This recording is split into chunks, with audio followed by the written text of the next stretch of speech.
Hilang dia hidup lah. Oh, bateri hilang dia hidup lah. Yes, tengok rumah ni cantik kan.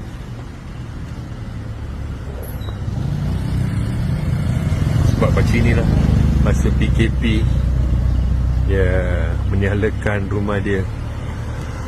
Semua ni guna solar. Design is very nice. Oh, sampai sana Twin Towers pun ada. Kreatif lah pakcik ni.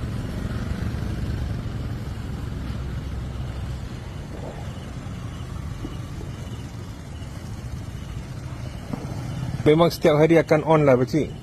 Dia matahari Ha. hilang dia hidup lah. Oh, bateri hilang dia hidup lah. Oh, sialah sebab solar kan, automatik solar, lah. dia ada cahaya dia hidup lagi. Oh, okey. Sampai dia hidup sampai lah bateri habis. Bateri sialah yalah. Bateri habis dia padam. Kadang ada yang sampai pagi pun ada. Ya. Dalam bateri pun. Sekarang pun panas sangat, boleh lah ni. Ya? Sekarang pun panas sangat, so memang dia charge banyak lah. Biasanya kadang mendung pun dia charge juga. Ya. Jadi dari cahaya. Oh.